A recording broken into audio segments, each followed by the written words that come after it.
Okay, it's good to know that the Far Eastern University will have a Makati campus.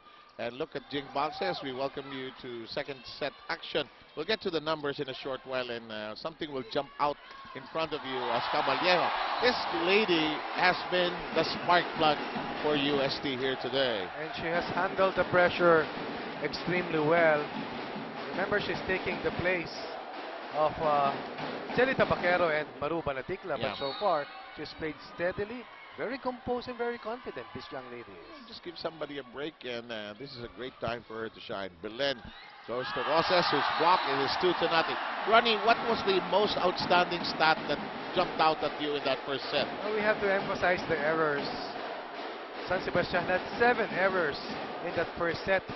They only lost by a close margin that first set.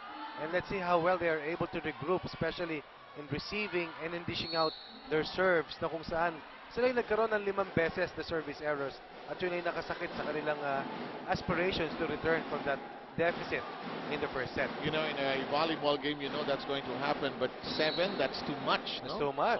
Sobra, and especially with the team, Championship yan, yeah, ha? and a team of sharks, and I say that as a compliment to USD. Excellent job by Jack. Oh, napaka-graceful naman ni Jack Curato doon, no? Humiga pa sandali.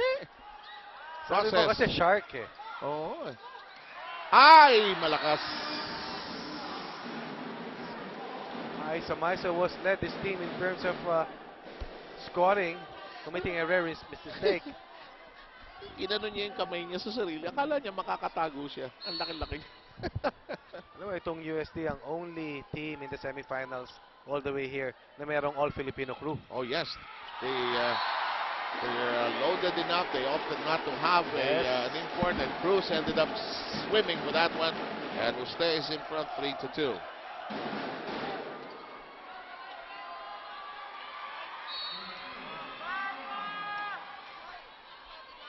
Process. Belen playing patty cake. Caballejo, Carolino. Yan ang parang low office.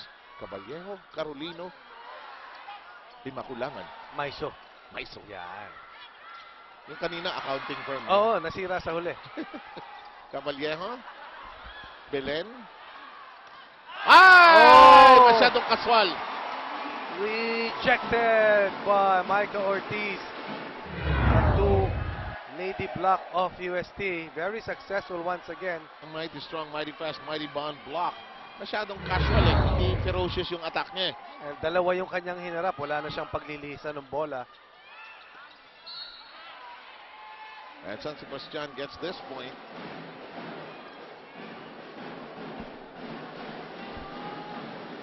If you just joined us, the first set going the way of the University of Santo Tomas, 25-21. They lead in the finals, taking the first game. Close to the net goes Rayam de Maculangan. Caballero pops it over. Curato, she's so graceful today. Excellent pickup by Buali. Process, back row shot. Caballejo, huli! Michelle Carolino not quick enough to get to that ball. 4 apiece here in the second set. And if it's Fun Family Pizza, it's got to be Shakey's the only place to go to.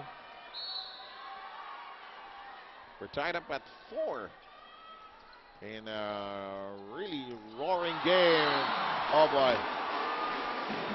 Alam mo si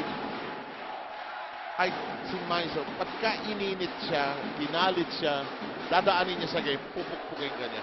Yun ang kagandahan. And Di Maculangan also, that's right, Di Maculangan also recognizing that she needs to set up Isa Maiso more.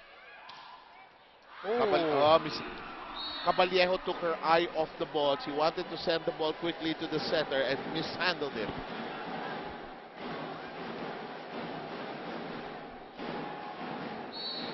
Tabla po tayo at 5, and Benito with her serve, setup job. Carolino, fishing trip. Di Maculangan setting it up. Maiso with a punch.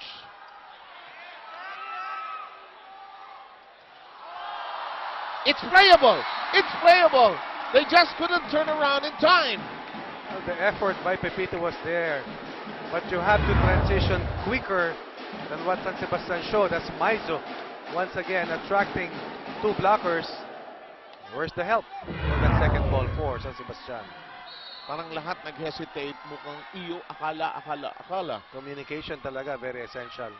And Roses with an excellent pick up there. Boali, it's too long, and it's a 2-point lead by the Lady Tigers. Tournament's top scorer so far hasn't gotten his normal scoring groove. 22 points in game number 1, at about 4 points in the first set. They're behind 7 against 5 here in the second. Mikasa is our official ball, of course, here in the V-League. Maiso serve being played out. She gets to it. Carolino uncorks. Cross-court shot easily absorbed. Roses tosses it over. The runner by Ortiz. Wali pops it over. I was about to say that set was behind her. Oo nga.